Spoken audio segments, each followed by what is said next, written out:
AP EAMCET 2024కి సంబంధించి BiPC counselling B Pharmacy మరియు ఫార్మడీకి సంబంధించి చాలామంది విద్యార్థులు మెయిన్గా ఈ క్వశ్చన్లు అయితే అడిగారన్నమాట. సేవ్ అండ్ అలాగే ఫ్రీజ్ ఆప్షన్ గురించి కామన్ డౌట్స్ అయితే రావడం జరిగింది. వాటి గురించి మీకు ఈ వీడియోలో డీటెయిల్గా చెప్తాను. వీడియోని లైక్ చేయండి. కొత్తగా ఎవరైతే మన ఛానల్ చూస్తున్నారో సబ్స్క్రైబ్ అయితే చేసుకోండి. మెయిన్గా వీడియోలోకి వెళ్ళే ముందు శాస్త్ర కాలేజ్ అన్నమాట. ఇది మనకి నెల్లూరులో అవుతుంది. ఈ కాలేజ్లో BS nursing, B Pharmacy, PharmD, physiotherapy, diploma in pharmacy ఈ కోర్సులు అయితే అందుబాటులో అయితే ఉన్నాయన్నమాట. సీట్స్ కూడా మనకి అవైలబుల్ అయితే ఉన్నాయి. మనకి అడ్మిషన్ కౌన్సిలింగ్ ప్రాసెస్లో కూడా ఈ కాలేజ్ అయితే ఒకసారి వెరిఫై చేసి పెట్టడానికి అయితే ట్రై చేయండి అన్నమాట. ప్లేస్మెంట్స్ కూడా మనకైతే మంచిగా అయితే ఉన్నాయి. అండ్ అలాగే దీంతో పాటు మనకి మేనేజ్మెంట్ సీట్స్ కూడా ఈ కాలేజ్లో అవైలబుల్గా అయితే ఉన్నాయి. అది కూడా లిమిటెడ్ సీట్స్ మాత్రమే అయితే ఉన్నాయన్నమాట. మీకు ఎటువంటి డౌట్ ఉన్నా సరే ఒకసారి ఈ నెంబర్స్కి అయితే కాల్ చేసి వెరిఫై అయితే చేసుకోండి. మనకి నిన్నటి నుంచి వెబ్ ఆప్షన్ అయితే స్టార్ట్ కావడం జరిగింది. చాలామంది విద్యార్థులు కూడా వెబ్ ఆప్షన్ అయితే చూస్తున్నారన్నమాట. ఇచ్చిన తర్వాత సేవ్ చేయాలా లేదంటే ఫ్రీజ్ చేయాలా? ఇన్ కేస్ ఫ్రీజ్ చేస్తే మళ్ళీ మనం దాన్ని మార్చుకోవచ్చా? అసలు సేవ్ లేదంటే ఫ్రీజ్ చేసిన తర్వాత ఆప్షన్లన్నీ సేవ్ అయినాయి అని మనకి ఎలా తెలుస్తాను? ఈ డౌట్స్ అయితే రావడం జరిగింది. మెయిన్గా ఒక విద్యార్థి వెబ్ ఆప్షన్ పెట్టిన తర్వాత సేవ్ అని ప్రెస్ చేసిన తర్వాత మెయిన్గా మనకి కింద 2 ఆప్షన్లు అయితే రావడం జరుగుతుంది. ఒకటి ప్రింట్, ఇంకోటి క్లోజ్.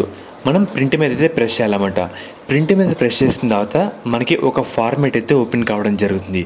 ఆ ఫార్మేట్లో అసలు మనం పెట్టిన ఆప్షన్లు ఏంటి, అది కూడా ప్రయారిటీ ఆర్డర్ కింద ఎన్ని ఆప్షన్లు పెట్టామో టోటల్ ఒక ఫార్మేట్లో ఒక టైప్లో రావడం జరుగుతుంది. అలా వస్తే మన పెట్టిన ఆప్షన్లు, మీరు ఇచ్చిన ఆప్షన్లన్నీ సేవ్ అయినాయి అని అర్థం. ఇదైతే గుర్తుపెట్టుకోండి. చాలామంది నాకు కన్ఫామ్గా కాన్ఫిడెంట్గా నాకంటే ఒక లిస్ట్ ఉంది అని పెట్టుకుంటారు. ఫ్రీజ్ మీద ప్రెస్ చేస్తారు ఫస్ట్ అటెంప్ట్లోనే. మళ్ళీ తర్వాత రిలీజ్ అవుతారన్నమాట. ఏమైనా ఆప్షన్లు మార్చుకుంటే బాగుంటుంది, పలానా కాలేజ్ యాడ్ చేసుకోవాలి, ఆ పొజిషన్ మార్చుకోవాలి, ఇలా అనుకుంటూ ఉంటారు. సో తప్పు చేశారనుకోండి.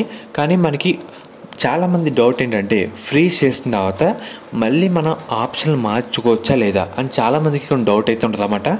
సో మనకి ఒక అవకాశం అయితే ఉందన్నమాట. కానీ ఒక్కరోజు అవకాశం అయితే ఉంది. ఎవరైతే ఫ్రీజ్ మీద ప్రెస్ చేసి ఉంటారో వాళ్ళందరికీ చేంజ్ ఆఫ్ వెబ్ ఆప్షన్స్ అంటే డిసెంబర్ 8వ తేదీన ఫ్రీజ్ చేసిన వాళ్ళు కూడా మార్చుకోవచ్చు వెబ్ ఆప్షన్లు. ఇదైతే గుర్తుపెట్టుకోండి. ఎవరైతే సేవ్ చేశారో మనకి నిన్నటి నుండి డిసెంబర్ 7వ తారీఖు వరకు, 8వ తారీఖు వరకు ఏ రోజైనా ఏ టైం అయినా సరే వెబ్ ఆప్షన్లో సేవ్ అని ఎవరైతే సేవ్ చేసి ఉంటారో వాళ్ళొసరికి ఎన్నిసార్లైనా మార్చుకోవచ్చు. అదే ఎవరైతే ఫ్రీజ్ చేస్తారో ఓన్లీ డిసెంబర్ 8వ తేదీన చేంజ్ ఆఫ్ వెబ్ ఆప్షన్స్ అనే రోజు మాత్రమే ఫ్రీజ్ చేసిన వాళ్ళు వెబ్ ఆప్షన్ అయితే మార్చుకోవడానికి అవకాశం అయితే ఉంటుందన్నమాట. అదే సేవ్ చేసిన వాళ్ళు ఏ రోజైనా వెబ్ ఆప్షన్ అయితే మార్చుకోవచ్చు. సో ఇదైతే గుర్తుపెట్టుకోండి. ఫర్దర్ మీకు ఎటువంటి డౌట్ ఉన్నా సరే కామెంట్ అయితే చేయండి. మెయిన్గా ఫ్రీజ్ చేసిన వాళ్ళు చేంజ్ ఆఫ్ వెబ్ ఆప్షన్స్ రోజు వెబ్ ఆప్షన్ అయితే మార్చుకోవచ్చు అన్నమాట. మీకు ఎటువంటి భయం కూడా లేదు.